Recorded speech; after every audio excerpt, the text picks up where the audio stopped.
If you've been on social media in the past few years, you may have noticed a trend. Absolutely everybody is going to Japan. I personally have had 6 or 7 friends go in just the last 3 years, and you may even already have a trip booked for this year. Hey y'all, I'm Kara Perez, founder of Kara Explores Money, author of Money for Change, and I'm going to be popping up a little more frequently to answer questions about money, the economy, culture, and policy that just make my brain itch. Now, just a quick disclaimer before we get into the video, I am going to be saying a lot of Japanese words throughout this video, and I do not speak Japanese. So if I mispronounce something, I apologize, and please feel free to correct me in the comments. More than 14.5 million people visited Japan in the first 5 months of 2024. That was up 70% from that same time period for 2023. But what about last year, 2025? Did tourism to Japan fall off? No, the exact opposite. From January to October last year, the country hosted nearly 36 million visitors. So 2024 blew 2023 out of the water, and 2025 blew 2024 out of the water. It does not seem like Japan is coming off anybody's travel bucket list. But what's really interesting to me is Japan is also beating out other Asian countries as a top vacation destination. Many Asian countries are struggling to replace their pre-pandemic tourist numbers, but Japan has blown past its 2019 tourism visitation numbers by 10%, which significantly outperforms their neighbor countries like South Korea, which is at -5%,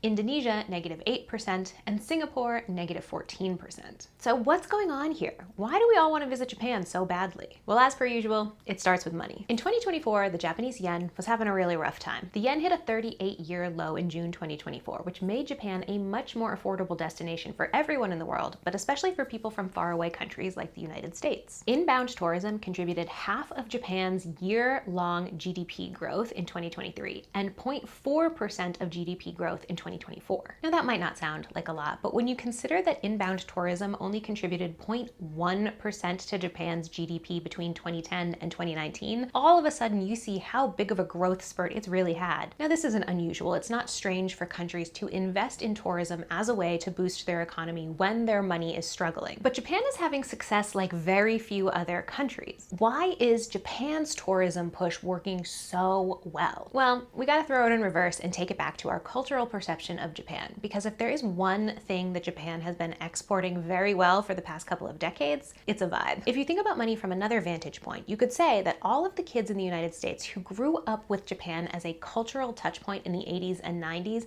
are now adults who have money to spend in Japan. Japan has an absolutely outrageously sized media presence in the United States, namely in the world of video games, anime, and manga. I'm gonna say one word, and I promise you, you're gonna be able to think of at least 5 different media properties that were outgrowths of this thing. Ready? Nintendo. How many hours of your life have you spent playing a Nintendo video game? I'm not even a very big gamer, my beloved Baldur's Gate, a D&D franchise notwithstanding, and I know that I have probably spent weeks of my life playing everything from Donkey Kong to Mario Brothers to Mario Kart to Zelda. I mean, a Nintendo Switch is so culturally ubiquitous that Sabrina Carpenter even referenced one in her absolute bop of a song, Espresso. But Nintendo is far from the only cultural touchpoint Japan has in the United States. Anime has been one of Japan's biggest cultural exports. Take Naruto, a Japanese manga that is one of the best-selling mangas of all time, having more than 250 million copies in circulation worldwide. Naruto is also a TV show, and I'm pretty far removed from this world, but even I know that the character Naruto has a specific run. And I want to say he puts his arms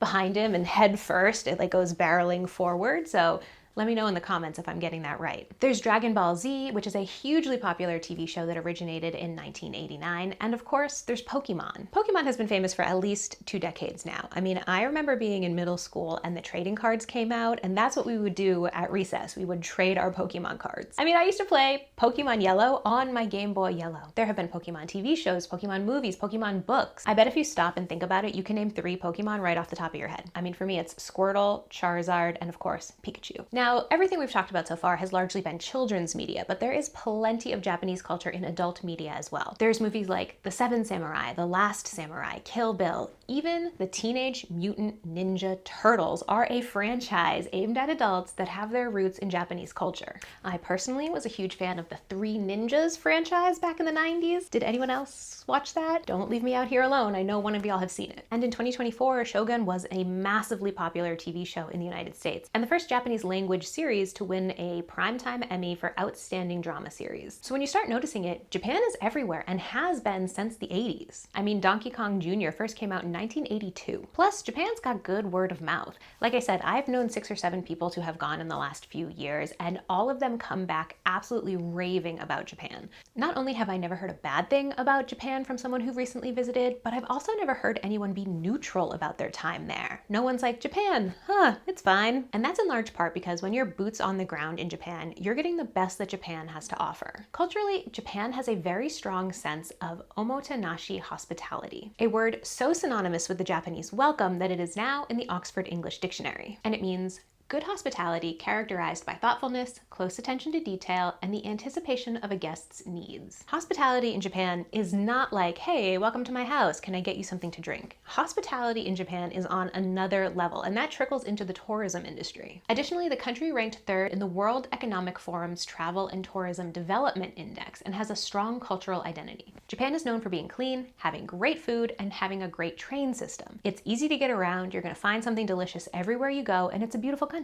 So honestly, why wouldn't you want to vacation in Japan? All of this is appealing to visitors who want to go someplace different from their home country. From kimonos to sushi, from Shinto shrines to ninjas, Japan has a very strong cultural identity that is well preserved and easy to access. And speaking of culture, Americans are somewhat predisposed to internalize Japanese culture because there are more overlaps than you may think. Have you ever heard of a ronin? A ronin is a lordless samurai, but more colloquially, you can think of them as a drifter or a wanderer, someone who has a very close relationship to nature and does not report to any single authority. Does that sound familiar to any Americans?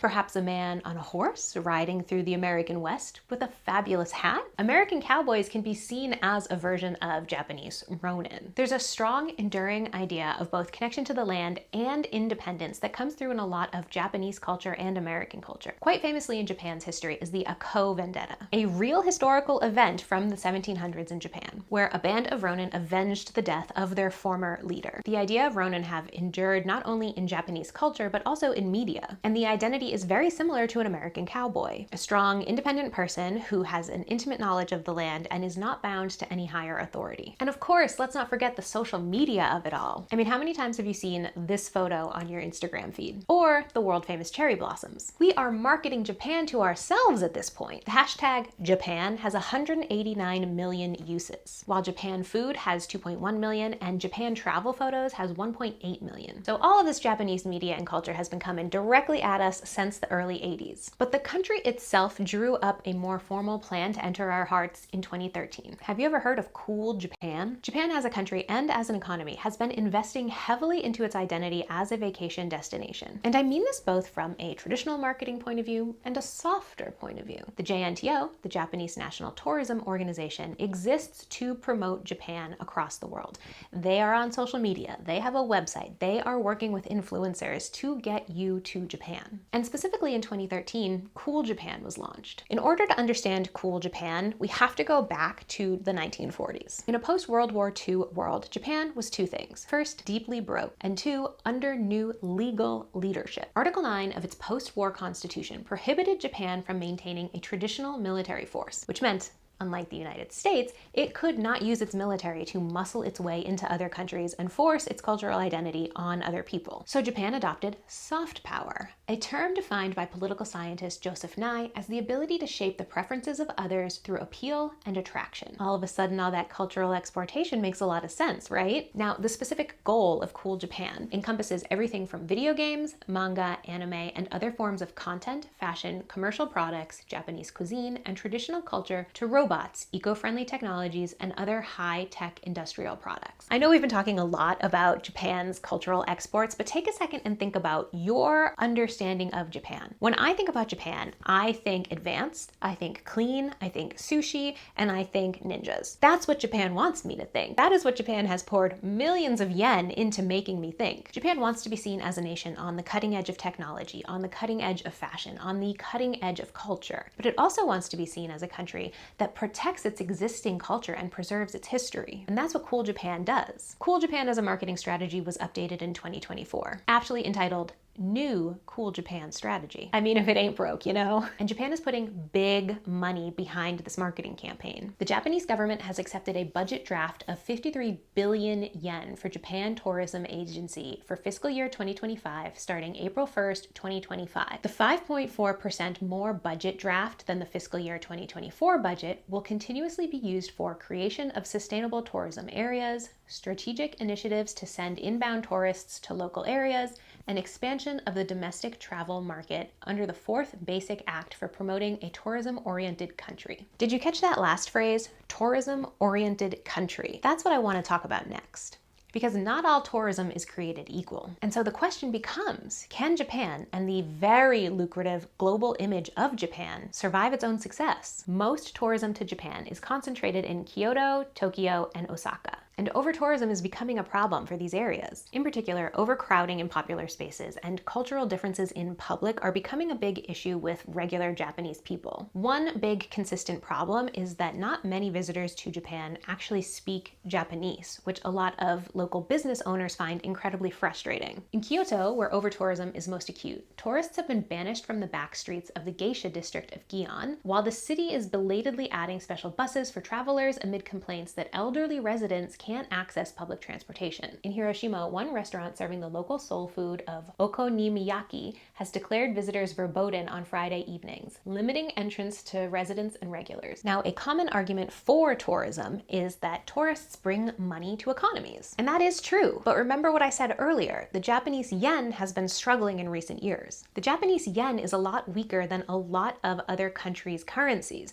which means if you're traveling with American dollars to Japan, you're actually not spending that much money on your trip, which means not that much money is going into local economies. Japan also quite famously has one of the strictest immigration policies in the world. Japan is quite literally living, you don't have to go home, but you can't stay here when it comes to its tourists. This aversion to immigration, coupled with rising cost of living and coupled with over-tourism, is leading to the rise of a right wing in Japan, much like the right wing here in the United States. Japan First has become the slogan adopted by the far-right party San-Siito, roughly translated as the do-it-yourself party. This is a far-right political party that made surprisingly big gains in the July 2025 Japanese upper house elections. They won 12.6% of the national vote, the third highest of any political party. So we can see how these massive cultural exports and massive literal visitors to your island is causing some political shakeup in Japan. But coming back to the economics of it all, the money of it all, staking your economy on tourism is a path that we have seen many other countries and even cities and towns make,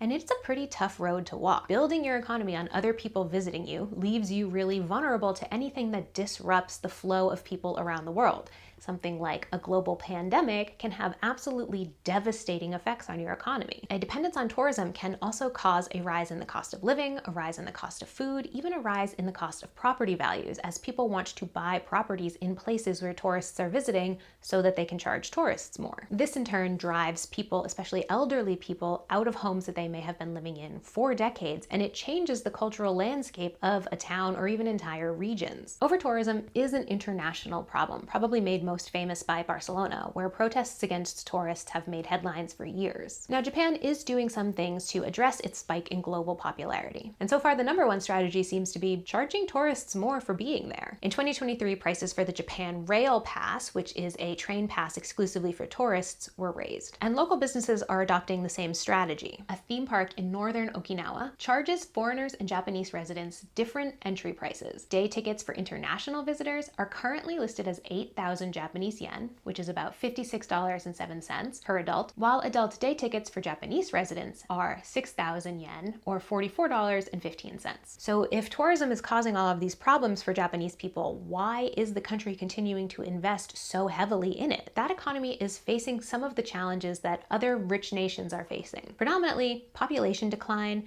and unhealthy work culture. The Japanese Health Ministry reported 686,061 Japanese babies born in 2024. That is a drop of 5.7% from the previous year, and it's the 16th straight year of decline. Japan also pretty famously has a really intense work culture, with even Prime Minister Sanae Takaichi admitting that she only sleeps somewhere between 2 and 4 hours a night. Japan even has a word for deaths caused by overwork, Kara.